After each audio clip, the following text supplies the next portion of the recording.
नमस्कार प्यारे बंधुओं, स्वागत है आपका हमारे YouTube चैनल पे एक नए वीडियो के साथ।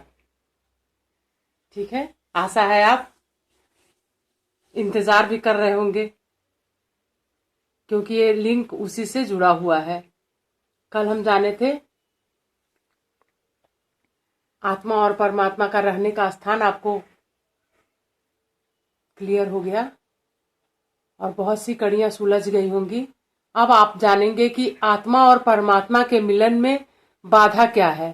कई बार आप देखते हैं कि बहुत तरह तरह के पूजा पाठ भी हम करते हैं, लेकिन कई लोगों के मन में भ्रांतियां हो जाती हैं कि उन्हीं के साथ बुरा क्यों होता है जो बहुत पूजा पाठ करते हैं। ठीक है, ये तो एक बिंदु हो गया। तो इसको तो ऐसे समझ लीजिए कि हमारे जन्मों जन्मों का हिसाब किताब होता है।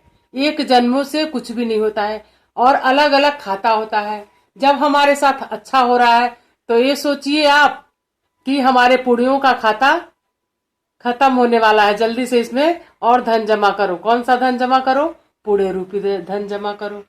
और जब हमारे साथ बुरा हो रहा हो तो ये सोचिए कि हमारे पाप का खाता आप शुरू हुआ है, जल्दी से पुण्य संचय करो कि पुण्य का खाता शुरू हो।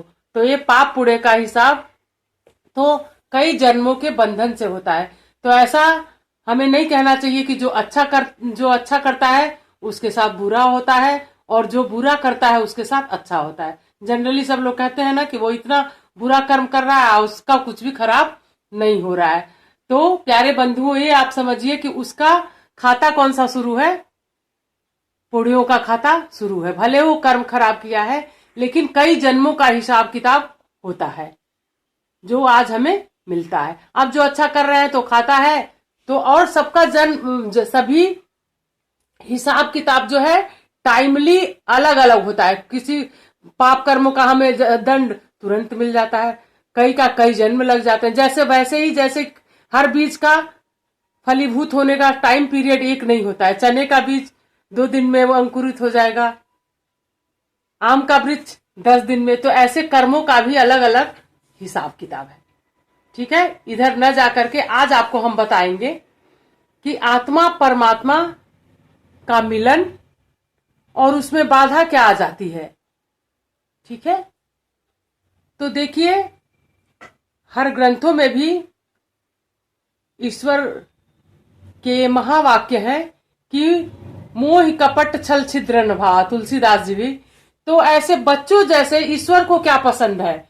हम सोचते हैं हम बहुत चालाक हैं, सबको अपने बातों में फंसा लेते हैं, ये बहुत पैसे वाले हैं, बहुत अमीर हैं। लेकिन ऐसे लोगों को ईश्वर पसंद नहीं करता है। ये आप 100% समझ लीजिए कि ऐसे लोगों को ईश्वर पसंद नहीं करता है। क्योंकि छोटा सा उदाहरण ले लीजिए कि एक माँ जो है बच्चे को कब तक संभालती है? बच्चा अगर चल नहीं पा रहा है तो उसको गोद में लेती है, संभालती रहती है। जब देखती है कि वो तो हमसे भी तेज निकल गया है तो वो उसका उतना देखभाल नहीं करती है जितना कि पहले किया करती थी। जैसे एक कौवे वाली कहानी सुने हैं छोटे क्लास में कि कौवा जो है अपनी माँ से कहता है कि माँ मैं उड़ने जाऊं, तो वो बोलती है कि थोड़ा सा बड़ा हो जाओ, अभी तो कोई मार देगा कंकड़ से। तो सिखाती है उसको कि कोई झुकेगा तो उड़ जाना। फिर वो नहीं मानता है तो उड़ना चाहता है, तो कहती है कि कोई जहां कंकड़ उठाने के लिए झुके तो तुम उड़ जाना। तब कौवा का बच्चा क्या बोलता है कि माँ कोई जेब में अगर कंकड़ लिया हो तब क्या करेंगे? तब कहती है अब तुम हमसे भी तेज हो गए हो, तुम उड़ सकते हो। तो यही सेम सिचुएशन होता है ईश्वर का। तो ईश्वर को भी कपट छल छिद्र नहीं सुहाता है और ऐसे लोग उनको प्यारे नहीं होते हैं। तो ऐसे लोग नहीं। तो आप जब ऐसे आप प्रश्न उठता है कि ऐसे लोग उनको पसंद नहीं है, तो पसंद कैसे लोग हैं? तो देखिए एक गुणों में हो गया आत्मा के जो गुण स्टार्टिंग में हम बताए थे कि दया, करुणा, प्रेम, स्नेह, शांति, ये ईश्वर को पसंद है।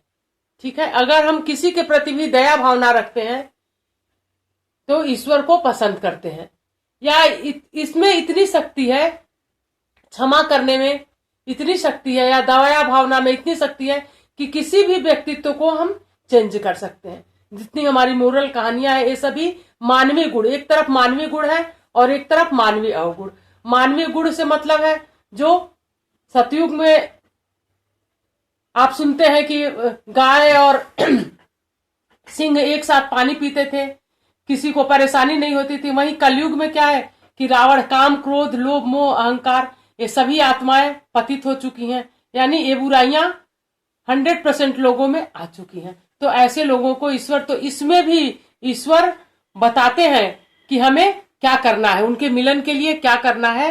तो इन गुणों को धारण करना होगा, जिसमें परिवर्तन की भी शक्ति है। दया, मोह, प्रेम, करुणा। ये जैसे वो बाबा भारती की कहानी सुने थे कि एक बहुत बड़े व्यक्तित्व को भी बदल दिया। क्या बदल दिया कि चोर जो है उनके घोड़े से बहुत प्रभावित हो गया था। बहुत संक्षेप में बता रहे हैं आपको। तो वो रास्ते में नाटक करके बैठ गया कि पेट में मेरे बहुत पीड़ा हो रही है। बाबा भारती सत्य समझ करके घोड़े से उतरते हैं और उसको बिठा लेते हैं। अचानक खड़ंग सिंह, डाकू खड़ंग सिंह होता है, तो वो घोड़े से उनको नीचे उतार देता है और घोड़ा लेके भाग जाता है। बाबा भारती उसके पीछे दौड़ते हैं। खड़ंग सिंह सोचता है कि अपने घोड़े की मांग करेंगे या कोई फरियाद करेंगे, किसी से कंप्लेंट करेंगे, लेकिन बाबा भारती की क्षमा याचना देखिए, उनकी करुणा देखिए। क्या कहते हैं कि नहीं, हम घोड़ा तुम ले जाओ, खुशी से ले जाओ, लेकिन यह प्रसंग किसी को मत बताना कि मैं घोड़े को धोखे से लाया हूं। बोलता है क्यों? तो फिर कोई भी दिन दुखियों पे सहायता नहीं करेगा। तो ये है ईश्वर के बिल्कुल निकट पहुंचने की, मंजिल में पे जाने के गुण। तीसरे दिन क्या होता है कि वो घोड़ा वापिस कर देता है और बहुत ही उनके चरणों में गिर जाता है। तो देखिए, एक व्यक्तित्व परिवर्तन हो गया। तो ये है हमारे ईश्वर को मिलने का मार्ग। आगे आप इसी क्रम में मोरल स्टोरी सुनेंगे कि कौन कौन से हमारे मानवीय वैल्यू है, जैसे काम, क्रोध, लोभ, मोह, अहंकार, ये तो हो गए। उनसे दूर करने के और उनके पास ले जाने के कौन कौन से मार्ग हैं, ये आप सुनेंगे। अगर वीडियो अच्छा लगा हो तो लाइक एंड सब्सक्राइब करिएगा। Thank you. हैव